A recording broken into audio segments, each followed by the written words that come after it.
Muito bem, pessoal, vamos falar agora dos crimes de aborto. São crimes muito cobrados pelos examinadores e, obviamente, nós temos que ter uma atenção mais que especial a esses crimes que estão previstos nos artigos 124 a 126 e temos que ter atenção também nas hipóteses trazidas dos artigos 127 e 128 do Código Penal. Então, vou trazer primeiramente alguns elementos comuns aos crimes de aborto para que a gente venha a entender melhor esse delito. Obviamente, o aborto é a retirada da vida de um feto que se encontra na barriga da sua mãe. Você tira a perspectiva da vida de uma pessoa e por isso ele é punido dentro do capítulo de crimes contra a vida nos artigos 124 a 126 do Código Penal. Muito bem.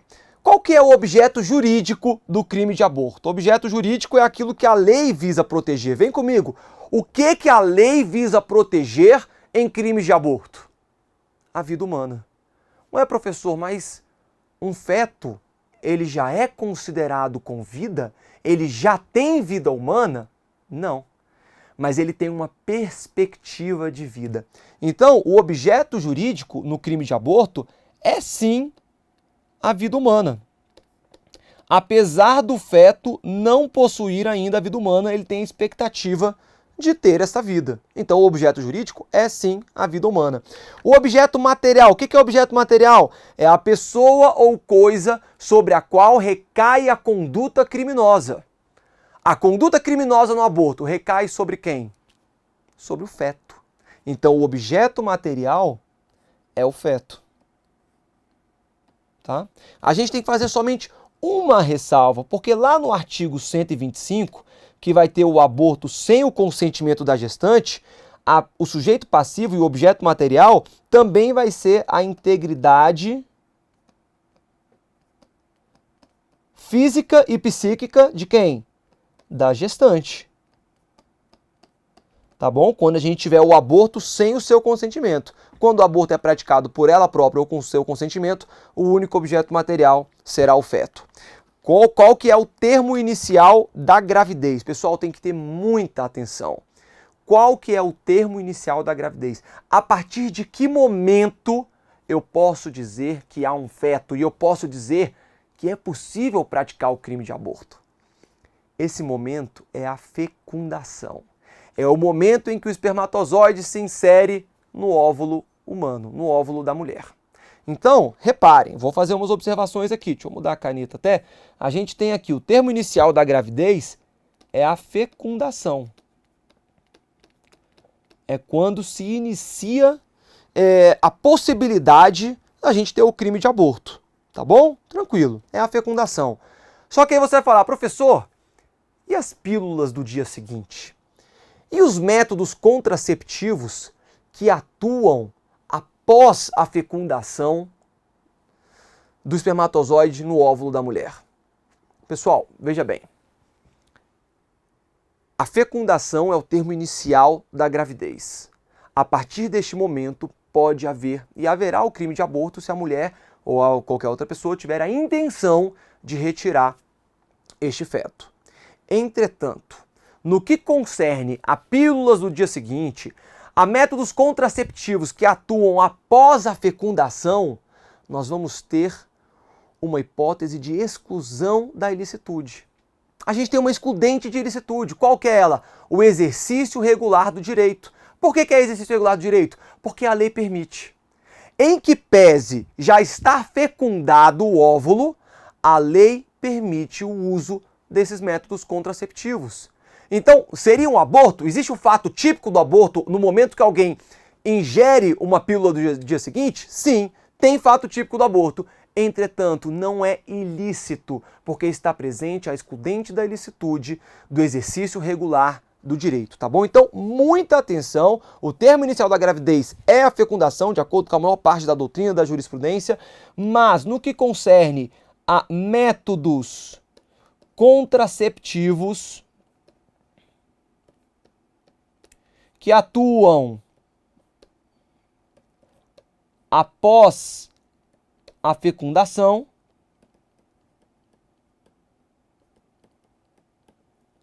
será o quê? Exercício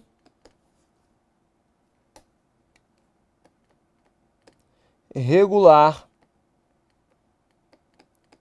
do direito. Tá bom? Uma hipótese de excludente da ilicitude prevista lá no artigo 23 do Código Penal. Contraceptivos. Ficou meio estranho isso daqui, né? Contraceptivos. Muito bem, continuando. É possível se falar no crime de aborto culposo? Vem comigo. Sabe, toda gestante é aconselhada a não fumar. E aí tem uma gestante que fuma. E ela é viciada e ela fala, eu preciso fumar. Ela sabe que ela é gestante, mas ela continua a fumar. Em razão do cigarro que ela fuma, o bebê acaba vindo a ser abortado. Ela perde o seu bebê, perde o feto em razão do cigarro que ela fuma. Ela deve responder por esse crime? Reparem, há crime de aborto culposo? Não. Não existe a possibilidade de aborto culposo. Vocês concordam comigo que essa mãe foi imprudente ao fumar cigarro, estando grávida? E em razão dos seus atos foi que o feto veio a ser abortado? Sim, professor. Ela foi imprudente. Entretanto, o Código Penal não prevê a modalidade culposa no crime de aborto. Logo, esta mãe ela não poderá ser responsabilizada pelo crime de aborto. Professor, mas foi a sua imprudência que gerou isso. É verdade, mas ela não teve o dolo voltado para a perda do seu feto. Ela não teve a intenção de abortar. Ela agiu de maneira culposa. E eu posso até dizer que foi uma culpa previsível aqui. Mas mesmo assim, eu não vou atribuir o crime de aborto a esta mãe. Por quê? Porque para que o crime de aborto seja atribuído a um determinado agente, o elemento subjetivo deve ser o dolo, ou pelo menos o dolo eventual. Beleza? Muito bem. Então, é possível se falar no crime de aborto culposo? Vou botar aqui embaixo. Não. Tá bom? Não há hipótese de aborto culposo. Vamos em frente. É possível a prática do crime de aborto por omissão? Que omissão é essa que eu estou falando? Eu estou falando da omissão do artigo 13, parágrafo 2º. Aquele que tem o dever legal de agir, aquele que é o garante, aquele que deve atuar em razão de ingerência. Então, são as hipóteses do artigo 13, parágrafo 2º. Logo, eu estou perguntando aqui da omissão imprópria. É possível a prática do crime de aborto por omissão? E eu vou responder para vocês, pessoal. Sim, é possível. Vamos supor que uma mãe, ela queira abortar. Ela sabe que se ela não se alimentar durante 5 dias, ela vai perder o feto. Então o que ela faz? Ela passa 5 dias sem comer.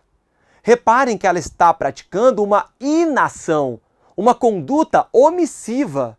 Ela está deixando de cuidar e de agir para proteger o seu feto.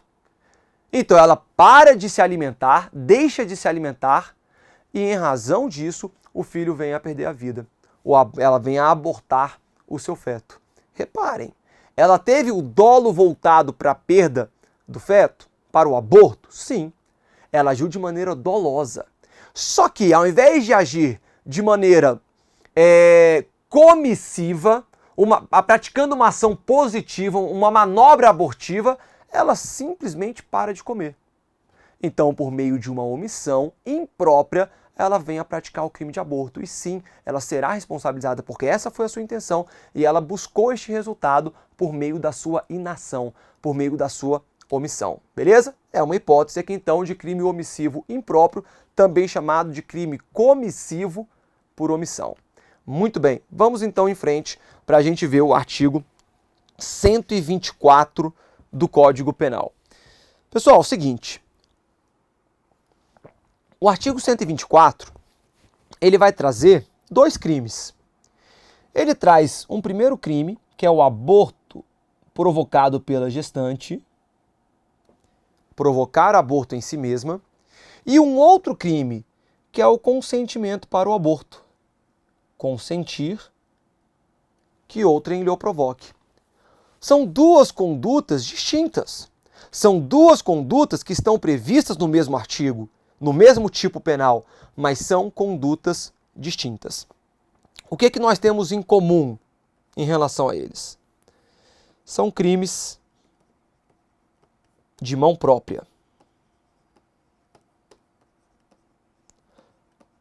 Professor, o que são crimes de mão própria? Crimes de mão própria são aqueles cuja conduta não pode ser delegada a outra pessoa. Se eu quero matar uma pessoa, eu posso pedir para outra pessoa matar e eu pago ela? Posso. Ó, fulano, mata aquela pessoa lá para mim. Eu estou delegando essa conduta para outra pessoa. É um crime comum, eu posso delegar a conduta. Se agora eu quero praticar um crime próprio, vamos supor que eu seja um funcionário público e eu quero praticar o crime de peculato. Peculato, furto, lá do artigo 312, parágrafo 1º. Eu viro para um particular e falo, particular, vai lá. Usa aqui o meu crachá para que você entre na repartição pública e furte e subtraia os objetos que estão lá dentro. E traz aqui para mim para a gente dividir os bens. Reparem, nós estamos praticando o crime de peculato. É um crime próprio. Eu consigo delegar a conduta para outrem. Já nos crimes de mão própria, não. Eu não posso delegar a conduta. Eu não consigo delegar a conduta. Somente eu posso praticá-la. E os crimes do artigo 124 são crimes de mão própria. Por quê? O crime de provocar aborto em si mesma só pode ser praticado por ela mesma, pela mãe. E o crime de consentimento para o aborto, a única pessoa que pode consentir para que outra pessoa provoque esse aborto é a mãe. Então são crimes de mão própria.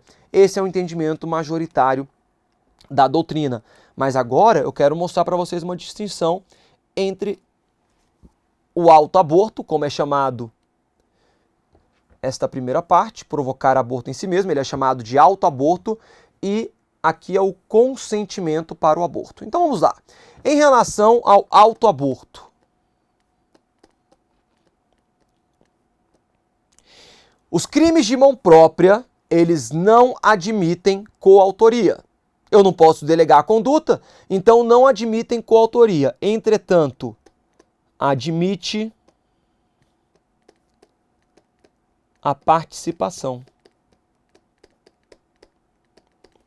Reparem, a gestante, ela quer abortar.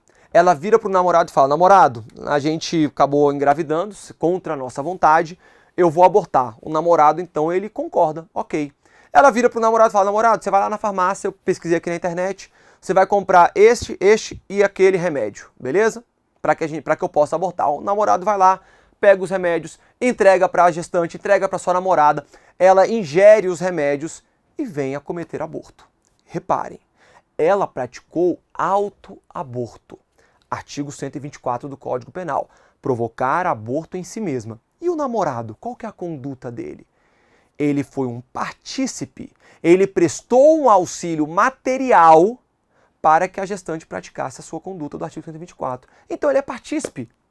Reparem, portanto, que os crimes de mão própria e as hipóteses do artigo 124 do Código Penal não admitem coautoria, porque só podem ser praticados pela mãe. Entretanto, admitem a participação. A filha que vira para a mãe, mãe, engravidei, me leva numa clínica abortiva. A mãe vai, pega ela, leva numa clínica abortiva, numa clínica clandestina abortiva, para que alguma pessoa venha praticar o aborto nela. Nesse caso, a gente não tem sequer o autoaborto, vai ser o consentimento, a gestante consentindo, e aí a gente vai falar de uma exceção pluralística aqui. Olha só então, com relação ao autoaborto, atenção porque ele vai admitir a participação. Por outro lado, quando nós tivermos, deixa eu pegar outra cor aqui, quando nós tivermos o consentimento para o aborto, eu estarei diante de uma exceção pluralística. Professor, o que você está falando? O que é isso? É bem simples, pessoal. Trata de concurso de pessoas. A regra geral no Código Penal, o Código Penal brasileiro, ele adota a teoria monista ou unitária. O que isso significa? Que quando uma, duas ou 20 pessoas concorrem para a prática de um crime, todas elas vão responder pelo mesmo crime. É só isso. É meio óbvio, não é? Eu, o João, o Marcos e o Manuel queremos matar a Maria. Todo mundo planeja. Um consegue a arma, o outro fala o dia que eu vou matar. Só eu que vou lá e atiro.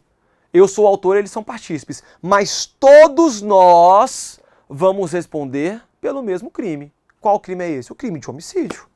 É isso, a teoria munição-unitária. Quem concorre para a prática de um crime vai responder por aquele crime. Teoria monista, unitária, vão responder por aquele crime. Muito bem. A gente tem algumas hipóteses, raras hipóteses no nosso Código Penal, exceções pluralísticas. O que é exceção pluralística? Olha, eu tenho 2 ou mais agentes concorrendo, convergindo, buscando determinado resultado, eles estão buscando o mesmo resultado, mas nessas exceções eles vão responder por crimes distintos. É isso. A exceção pluralística é essa. Apesar deles estarem buscando o mesmo resultado, estarem convergindo em direção ao mesmo resultado, eles vão responder por crimes distintos. Então reparem, a mãe, a gestante, ela quer abortar. Ela procura uma clínica clandestina e fala lá com o, nem vou chamar de médico, obviamente, eu vou chamar de, sei lá, o cara que pratica aborto, e ela vira pro cara que pratica aborto e fala, olha, eu tô gestante, eu quero abortar. Ele fala, ok, deixa comigo. E realiza manobras nessa mulher para que ela venha a abortar. Reparem. Qual foi o crime praticado por essa gestante? Artigo 124, segunda parte. Olha aqui na tela. Ela consentiu que outra pessoa provocasse o aborto. Ok? Por que vai ser uma exceção pluralística? Simples. Porque este cara que pratica o aborto, aquele que executa o aborto, ele não pode responder pelo artigo 124. E ele não será o partícipe, porque, na verdade, reparem que foi ele quem gerou a conduta. Foi aquele executor do aborto, foi ele quem realizou as manobras abortivas. Então ele não pode ser considerado um mero partícipe do consentimento da gestante. Não! Ele praticou um crime descrito no artigo 126 do Código Penal. O provocar o aborto com o consentimento da gestante. Então, a gestante responde pelo artigo 124, segunda parte. Consentir que outrem lhe o provoque. É uma exceção pluralística. A gestante responde pelo artigo 124. E aquele que provocou o aborto com o consentimento da gestante? Ele vai responder pelo artigo 126. Provocar aborto com o consentimento da gestante. A pena é mais grave para aquele que executa o aborto do que para aquela gestante que consente para o aborto. Beleza? Muita atenção nessa distinção. Vai aí para a tela. Olha só então. Esse é o artigo 124. Pena, detenção de 1 ano a 3 anos. O que isso significa? Que é um crime de médio potencial ofensivo. Tá bom? Admite, portanto, a suspensão condicional do processo. E reparem que para esta gestante a pena é de detenção. Aí a gente tem o artigo 125 e o 126. Ambos são abortos provocados por terceiro. Qual que é a distinção entre o artigo 125 e o 126? No artigo 125, o aborto é provocado por um terceiro sem o consentimento da gestante. E o 126 é um aborto provocado com o consentimento da gestante. É por isso que a gente falou, olha, quando eu estiver diante do artigo 126, eu vou ter a gestante praticando o artigo 124, segunda parte. Quando eu tiver uma gestante praticando o artigo 124, segunda parte, quando ela consentiu para que outra pessoa provocasse o aborto, eu vou ter uma exceção pluralística e aquele que executou o aborto responde pelo artigo 126 do Código Penal. Ok? Então, eu vou colocar aqui. Artigo 126. Ele também será, portanto, uma exceção pluralística. Provocar aborto com o consentimento da gestante. Pena, reclusão de 1 a 4 anos. Também é um crime, assim como o artigo 124, um crime de médio potencial ofensivo. A distinção aqui é que a pena máxima é de 4 anos e que será a pena de reclusão. Tá bom? Parágrafo único. Eu estou no artigo 126, depois a gente vê o artigo 125. Aplica-se a pena do artigo anterior. Opa! Qual que é o artigo anterior? O artigo 125, que a pena é maior. Se a gestante não é maior de 14 anos, ou é alienada ou débil mental, ou se o consentimento é obtido mediante fraude, grave ameaça ou violência. O que o parágrafo único está querendo deixar bem claro? Está querendo deixar claro que esse consentimento, ele deve ser um consentimento válido.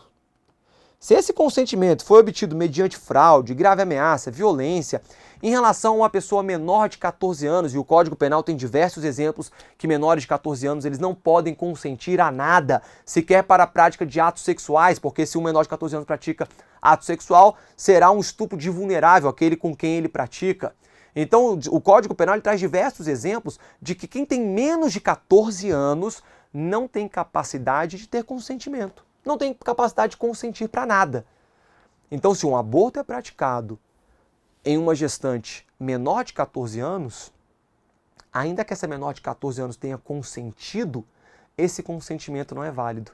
E aquele que executou o aborto numa pessoa menor de 14 anos, débil mental, mediante fraude, grave ameaça, violência, responderá pelo artigo 125, o aborto sem consentimento da gestante. Muito bem. Olha aqui na tela. Vamos ver o artigo 125, então. Provocar aborto sem o consentimento da gestante. Reparem que aqui a pena é bem maior. Reclusão de 3 a 10 anos, logo é um crime de elevado potencial ofensivo. O crime do artigo 125, ele tem o que nós chamamos de dupla subjetividade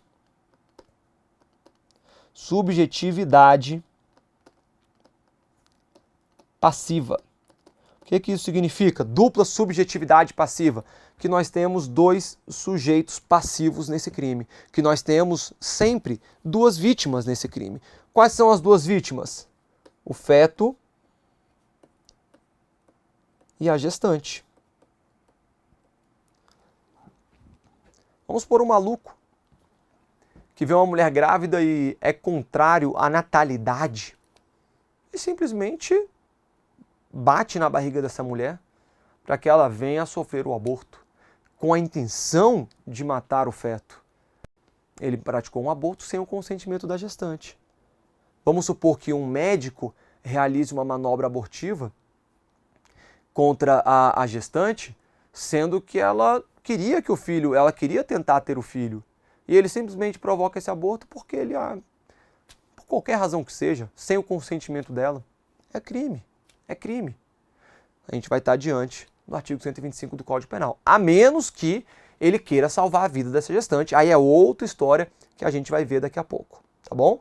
Mas se não houver uma razão justificável para isso, esse médico, ou seja lá quem for, pode responder pelo artigo 125. É um crime comum. Qualquer pessoa pode vir a praticar o crime de aborto sem o consentimento da gestante. Muito bem. Vamos passar então para o artigo 127 do Código Penal. Só mais um exemplo, tá bom, que eu já vi acontecer também. Não pessoalmente, mas eu tomei conhecimento.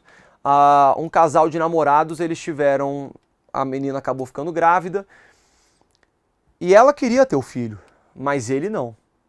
Ele falou, vai acabar com a minha vida se essa mulher tiver filho. O que ele fez? Ele pegou remédios, dissolveu remédios abortivos na bebida dela e quando ela tomou, ela acabou perdendo o feto. Foi para o hospital e aí no hospital descobriram que ela tinha tomado esses remédios e ela foi explicar que nunca tomou esses remédios. Chegaram à conclusão, enfim, tinha até nota fiscal da farmácia, provou-se que tinha sido o namorado quem tinha dado esses remédios para ela. Só para dar mais um exemplo para vocês aí de um aborto sem o consentimento da gestante. Esse namorado, no caso, responderia então pelo crime de aborto provocado por terceiro sem o consentimento dela. Tranquilo? Vamos então agora para o artigo 127. O artigo 127 ele vai falar da forma qualificada, mas na verdade, eu já quero chamar a atenção que a lei, o Código Penal, ele está errado ao dizer forma qualificada. Porque o que o artigo 127 traz para a gente não é uma forma qualificada, são causas, é uma causa de aumento de pena. A forma qualificada é quando a lei atribui uma pena específica. Olha, nessa forma qualificada, a pena será de 8 a 12 anos. A gente pega lá, por exemplo, o crime de homicídio, homicídio simples, 6 a 20 anos. E o homicídio qualificado, 12 a 30 anos. Então a qualificadora já traz uma pena específica para o crime qualificado. No caso aqui, não. O artigo 127 ele é bem claro em dizer que é uma causa de aumento de pena, vai aumentar a pena em 1/3. Tá bom? Então a natureza jurídica realmente aqui é de uma causa de aumento de pena. A lei se equivocou ao colocar forma qualificada.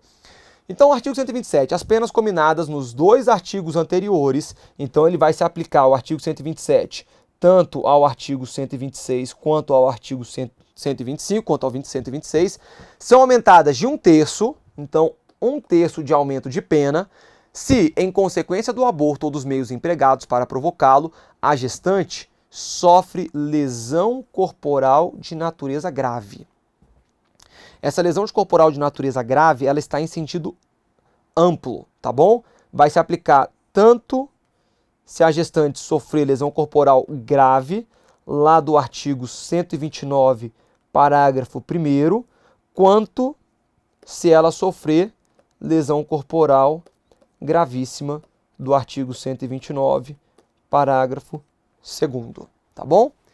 E são duplicadas se por qualquer dessas causas lhe sobrevém a morte. Então, se morrer, aquelas penas dos artigos 125 e 126 do Código Penal serão duplicadas as suas penas. Reparem, portanto, que essas causas de aumento de pena do artigo 127, elas não vão se aplicar, vem comigo, elas não vão se aplicar à gestante quando ela provoca o aborto em si mesma. No autoaborto a gente não pode provocar. Por quê? Porque ela é quem foi prejudicada. Vamos supor que uma mulher gestante quer provocar o aborto em si própria. Ela então toma um remédio abortivo e, em razão daquele remédio abortivo que ela toma, acaba gerando em si própria uma lesão corporal grave ou gravíssima. Ela vai responder por essa causa de aumento de pena? Não, pessoal. Não vai não, tá? Ela vai responder pelo aborto. Ou até mesmo pela tentativa de aborto. Isso ela vai responder. Mas ela não vai responder em razão da lesão corporal grave que causou a si própria. Isso contrariaria o princípio da alteridade. Beleza? Muito bem. Olha aqui então. Olha aí na tela. Com relação então a essas causas de aumento de pena. Reparem que são hipóteses, aqui no artigo 127, são hipóteses préter-dolosas. O que é isso, professor? O préter-dolo é quando a gente tem dolo na conduta, culpa no resultado. Vem comigo. Dolo no antecedente, culpa no consequente. Reparem que o dolo é voltado para o aborto, mas mediante culpa, o famoso sem querer, querendo, sem querer, acaba gerando uma lesão corporal grave ou a morte da vítima. Então, olha só, por que são hipóteses préter-dolosas? Porque o dolo da conduta é voltado unicamente para gerar aborto. Só que, em razão dessa manobra abortiva, por culpa, por negligência, imprudência e imperícia, acaba gerando lesão corporal grave ou gravíssima, ou então a morte da vítima. O dolo não era voltado para a lesão corporal grave nem para a morte. Então são chamadas hipóteses préter-dolosas, tá bom? E atenção também porque o artigo 127, ele é aplicável ainda que não seja praticado o aborto, ainda que o aborto não seja consumado. Vamos supor que alguém realize uma manobra abortiva numa mulher, numa gestante, sem o seu consentimento. Mas, em razão dessa manobra abortiva, a vítima venha a sofrer uma lesão corporal grave. O aborto não foi consumado, mas ela gerou lesão corporal grave. Aquela manobra gerou lesão corporal grave ou mesmo a morte. Se gerar a morte, o aborto é mais óbvio de acontecer, a menos que salvem o feto antes. Mas vamos pôr nesse exemplo, que foi realizada uma manobra sem o consentimento da gestante para o aborto. Não conseguem abortar, mas acabam gerando uma lesão corporal grave nessa vítima. eu aplico o artigo 127? Aplico normalmente, tá bom? Aplicar-se-á essa causa de aumento de pena. Muito bem. E aí, para a gente fechar a parte do Código Penal, talvez o mais importante, que tem mais sido cobrado em prova ultimamente, é o artigo 128. O artigo 128, ele vai trazer causas especiais de exclusão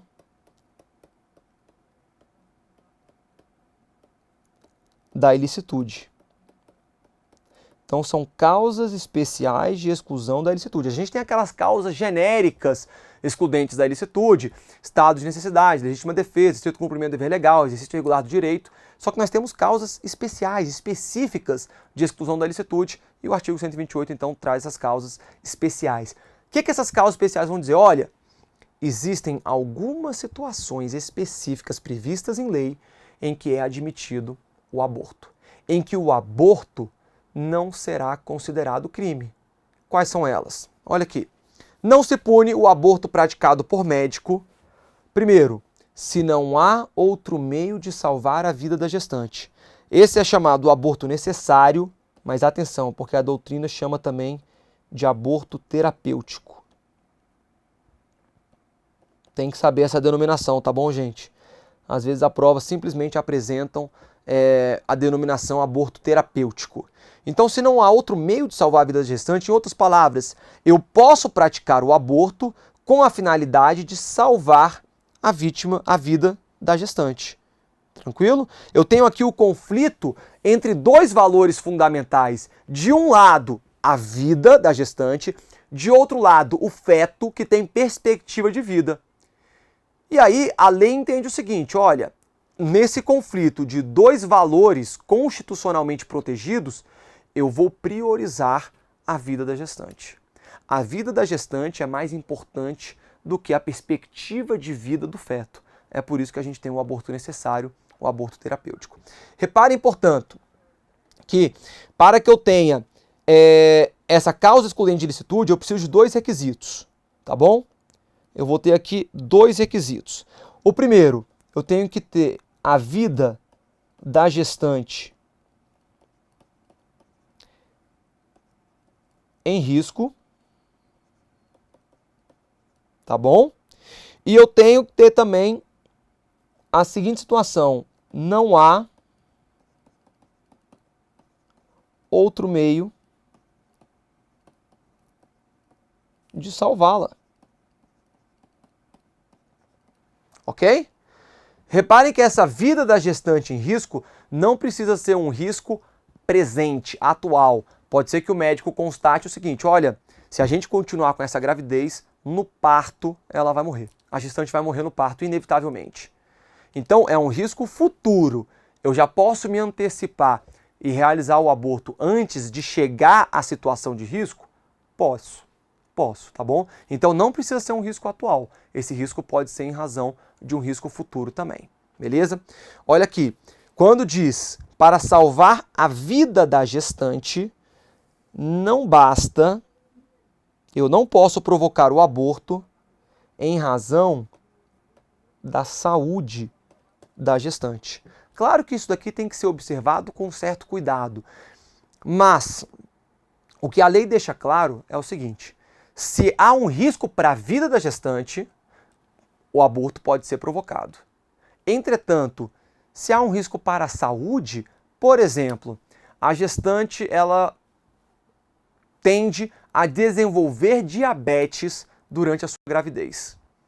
Então vamos abortar para que ela não desenvolva diabetes. Pode? Não, não pode. Porque você está protegendo somente a saúde da gestante. Haverá algum risco de vida em razão dessa diabetes que ela está desenvolvendo? Se houver risco de vida, tudo bem. Mas se é um risco somente de saúde, dela contrair diabetes, dela ter alguma dificuldade, aí não pode gerar esse aborto, tá bom? Então tem que ficar bem claro que é somente em relação à vida da gestante e quando não há outro meio de salvá-la. E mais importante de tudo, o que mais tem sido cobrado em prova, o que mais tem sido pegadinha de prova, está aqui em cima. Não se pune o aborto praticado por médico. Eu não posso ir a uma clínica, eu não porque eu sou homem, mas uma mulher gestante não pode ir a uma clínica clandestina, provocar o aborto, consentir para o aborto e alegar posteriormente que somente o fez, somente agiu dessa maneira porque havia risco para a sua vida. Não pode. Ou então ela própria ingerir remédios abortivos porque existe risco para a sua vida. Não pode. Este aborto obrigatoriamente tem que ser praticado por um médico. Estamos combinados? Tanto a hipótese do inciso 1º quanto a hipótese do inciso 2º. Muita atenção, muita atenção. Ah, professor, em nenhuma hipótese poderia a própria gestante gerar o seu aborto? Pode, pessoal. Isso for uma situação de estado de necessidade, ela está lá morrendo, então ela toma um remédio porque senão ela ia morrer naquela hora. Aí é uma situação de estado de necessidade. Mas em regra, e o que a prova vai cobrar de vocês é a regra. No caso aqui, é este detalhe de que esse aborto necessário terapêutico, bem como o aborto resultante de gravidez, ele deve ser realizado por um médico. Tranquilo? Lembra disso daí. Vamos lá. Segunda hipótese. Aborto no caso de gravidez resultante de estupro. Aqui também a gente tem algumas denominações que a doutrina traz. Esse aborto, ele é chamado de aborto humanitário, também chamado de aborto sentimental e aborto ético. Beleza? Se a gravidez resulta de estupro e o aborto é precedido de consentimento da gestante ou quando incapaz de seu representante legal. Então, se uma mulher foi vítima de estupro e em razão do estupro ela engravidou, ela, diante do seu consentimento, ela tem que querer. Se ela quiser ter o filho, apesar dele ter sido fruto de estupro, ela pode ter o filho sem qualquer problema. Depende da manifestação de vontade dela. Entretanto, a lei possibilita aquela mulher que tenha sido vítima de estupro a abortar se tiver sido decorrente de um estupro e, obviamente, realizado por quem? Realizado por um médico. Tranquilo? Então, mais uma vez, se a gravidez resulta de estupro e o aborto é precedido de consentimento da gestante ou quando incapaz de seu representante legal. Então, eu tenho aqui também duas hipóteses, dois requisitos. Quais são os requisitos? Primeiro, a gravidez tem que resultar de estupro. Professor, esse estupro aqui está em sentido amplo? Eu posso ter o estupro de vulnerável também? Posso. Claro que pode ser o estupro de vulnerável. Se a vítima foi vítima de estupro de vulnerável, porque ela era menor de 14 anos, ela pode vir também a se valer dessa excludente de ilicitude e pedir, né, enfim, querer que seja realizado o aborto nela, tá bom? Então, estupro ali tá de uma maneira abrangente, tanto o estupro normal quanto o estupro de vulnerável. E o outro requisito,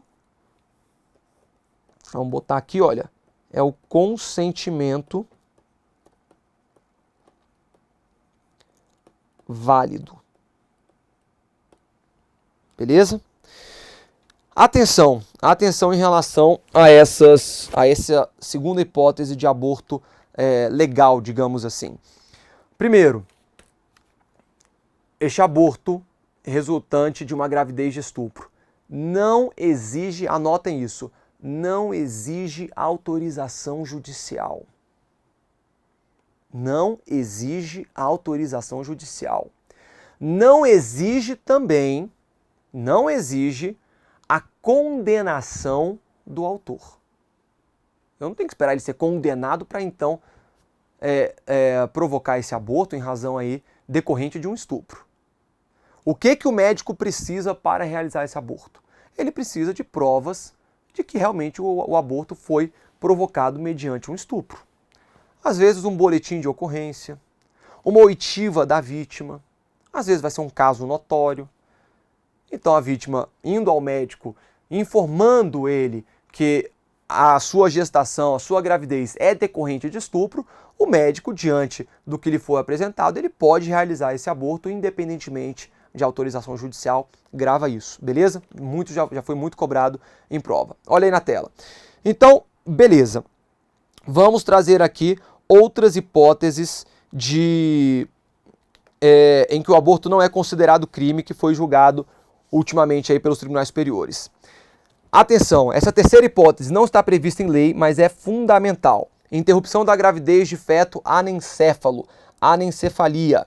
O que é anencefalia? É quando não é construído, não é gerado a caixa craniana, não tem cérebro, em ditos populares, o feto. Então o STF entendeu que, em razão dessa condição, não há uma expectativa de vida. E se não há expectativa de vida, é direito da mãe abortar este feto, porque não há expectativa de vida, logo não atinge o bem jurídico, lembra que a gente falou no início da aula? Não atinge o bem jurídico tutelado pela norma penal. Essa foi a lógica do STF. Olha aqui, na DPF 54 do Distrito Federal, o STF decidiu que a interrupção da gravidez de feto anencéfalo é conduta atípica. Quais são os fundamentos? Primeiro, de acordo com o Conselho Federal de Medicina, o anencéfalo é um natimorto cerebral, portanto é um feto inviável. Nesse entendimento, o anencéfalo não possui vida humana, não há perspectiva do feto. E o outro fundamento utilizado pelo Supremo Tribunal Federal é a dignidade da pessoa humana. Essa é a perspectiva da gestante. Então, pela perspectiva do feto, não há que se falar em viabilidade da sua vida. Vem comigo. E no que concerne à perspectiva da gestante, é a sua dignidade, porque você exigiria que uma mulher carregasse um feto durante 9 meses, sendo que depois ela perderia esse bebê. Psicologicamente, fisicamente desgastante, sendo que ela não teria viabilidade naquele bebê que está sendo gerado, que está sendo formado. Tranquilo, pessoal? Esta hipótese aqui é pacífica. Ah, professor, mas eu não concordo. Não interessa. É claro que eu não estou dizendo que ela é pacífica na sociedade, mas ela é pacífica na jurisprudência. E, portanto, se vier a ser cobrado na sua prova, você vai dizer que o feto anencéfalo pode sofrer aborto. Não é considerado crime de aborto a gestante que aborta um feto com anencefalia. Tranquilo? Vamos em frente. Existe essa quarta hipótese. Vem comigo aqui. Essa quarta hipótese, eu fiz questão de colocar um asterisco. Por que eu botei esse asterisco?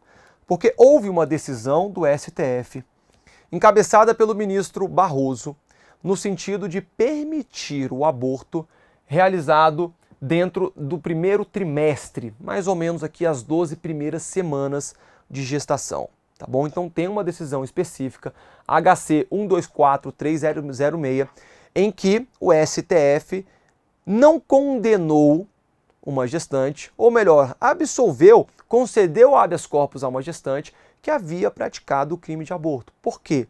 Porque ela tinha praticado esse aborto no primeiro trimestre de gestação. E o STF entendeu que um aborto praticado no primeiro trimestre de gestação não deve ser incriminado. Não é crime.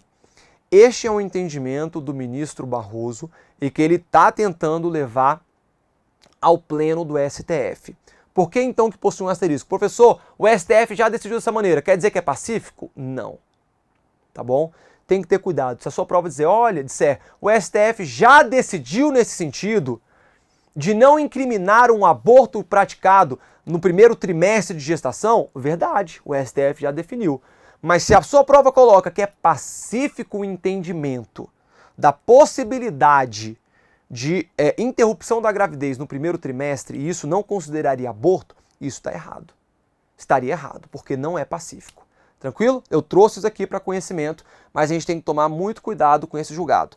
No HC 124306, a primeira turma, tanto que foi a turma, não foi nem o pleno, a primeira turma do STF decidiu por uma quarta exceção a interrupção de gravidez no primeiro trimestre da gestação. Foi julgado em novembro de 2016 e houve manifestação por maioria, tá bom? Não foi nem unânime dentro da primeira turma do STF. Então não é uma hipótese pacífica ainda, mas de qualquer maneira é importante a gente ter conhecimento de que o STF assim decidiu lá em 2016. Muito bem, algumas observações aqui jurisprudenciais. Homicídio de mulher visivelmente grávida. Vamos supor que o João, ele mate... Eita, é assim que faz uma gestante? Não, calma aí. Pronto, ficou melhor, né? Ele mate uma gestante, sabendo que ela é gestante, sabendo que ela está grávida. O simples fato dele ter conhecimento de que ela era gestante e vir a matá-la, ele vai responder por ambos os crimes, como em concurso formal, impróprio ou imperfeito. Então ele vai responder tanto pela pena de homicídio, quanto pelo aborto provocado por terceiro, sem, obviamente, né, pessoal, o consentimento da gestante. Tranquilo? Julgado HC 191490 do Rio de Janeiro, foi julgado em 2012. Aborto de gêmeos ou trigêmeos. Vamos supor que alguém aborte gêmeos. Eu tenho 2 fetos na barriga. Vem comigo. Uma pessoa, uma gestante, tem 2 fetos na barriga, 3 fetos, né, na barriga, e ela vem abortar ambos, ou os 3, ou seja lá quantos forem. Como é que fica essa situação? Olha aí na tela. A doutrina entende que haverá 2 ou 3 crimes de aborto em concurso formal impróprio, imperfeito, desde que o agente tenha conhecimento dessa condição. Claro, se ele achou que tinha somente um feto e aborta 2, achando que tinha somente um, ele responde por um único aborto. Mas se ele tem conhecimento, se a gestante tem conhecimento que possui gêmeos, trigêmeos e vem a abortar todos, vai responder por cada um desses abortos. Lembrando que o concurso formal impróprio, imperfeito, é quando há, mediante uma ação, o agente pratica 2 ou mais crimes e havia desígnios autônomos. Tá bom? Desígnios autônomos. Aquele cara que mata uma mulher gestante, visivelmente gestante, ele sabe que ela está grávida. Vem comigo. Ele sabe que ela está grávida e ele age, no mínimo, aí, com um dolo eventual. Então, houve desígnios autônomos. Ele vai responder por ambos os crimes em concurso formal impróprio. Mesma coisa quando uma gestante ou quando um terceiro provoca o aborto numa gestante, em que há gêmeos, trigêmeos, houve desígnios autônomos para a prática de múltiplos abortos. Ainda que tenha ocorrido mediante uma ação, o agente vai responder por cada um deles em razão do concurso formal impróprio e imperfeito, em razão dos desígnios autônomos. Muito bem, na tela. Hipóteses proibidas de aborto. Hipóteses que vão gerar responsabilização penal. Quais são elas? Primeiro, o aborto eugênico. Cuidado, tá? Porque já teve prova falando que o aborto eugênico era permitido, que não configuraria o crime de aborto. Sim, configura. O que é o aborto eugênico? É o aborto cometido em razão de uma má formação do feto. A mãe possui conhecimento de que o feto não tem um braço, não tem uma perna, possuirá algum tipo de deformidade e simplesmente provoca o seu aborto. Esse é o aborto eugênico. Ele não é admitido no Brasil, tá bom? Aborto miserável, também chamado de aborto econômico ou social. Aborto praticado pelo agente que não vislumbra possuir condições financeiras adequadas para criar um filho. É crime também. Eu vou abortar porque eu não tenho condições de criar meu filho. Não há qualquer excludente nesse sentido. Então ela vai responder normalmente pelo crime de aborto. Aborto honoris causa. Aborto para esconder a gravidez originária de uma relação extramatrimonial, ou então decorrente de fornicação, aí mais antigo, como dizia-se. Então, um aborto provocado para esconder uma desonra própria, considerado uma desonra própria, também será crime de aborto, não há qualquer excludente nesse sentido, tá bom? Algumas hipóteses que as questões de prova já trouxeram para que fique bem claro aqui pra gente. Vamos lá, e agora para a gente finalizar. Processos que serão julgados pelo STF nos próximos meses, próximos anos. Existem 2 processos, 2 ações de controle de constitucionalidade que estão em curso no Supremo Tribunal Federal e que não sabemos quando exatamente, mas que serão julgados nos próximos meses, nos próximos anos. Assim que o forem, eu obviamente estarei aqui atualizando essas aulas. Mas por enquanto ainda não foram. A primeira delas, ação direta de inconstitucionalidade 5581, pugna pela permissão para abortar feto vítima de microcefalia, deficiência na caixa craniana. Então existe uma ação direta de inconstitucionalidade hoje no STF para que inclua a microcefalia do feto dentro das hipóteses que permitem o aborto, tá bom? Lembro bem. que somente é admitido o aborto, naquele julgamento do STF, da anencefalia, a ausência de caixa craniana, a ausência de cérebro. Mas quando há a deformidade, a deficiência na caixa craniana, que aí é chamada de microcefalia, aí nesse caso não é admitido hoje o aborto.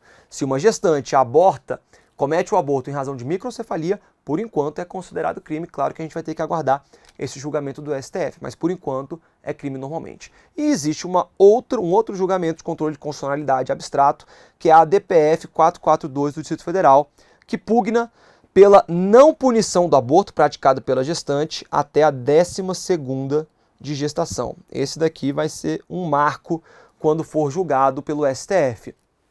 É aquela hipótese que eu mostrei para vocês, daquele HC, em que não foi considerado crime um aborto praticado no primeiro trimestre de gestação, ali nas 12 primeiras semanas de gestação. O STF já entendeu dessa maneira, mas foi num julgamento isolado. Aqui na DPF 442, o STF ele vai se manifestar de maneira definitiva e que vai gerar, inclusive, efeito vinculante. Vamos aguardar para ver como é que vai ser esse julgamento. Beleza, pessoal?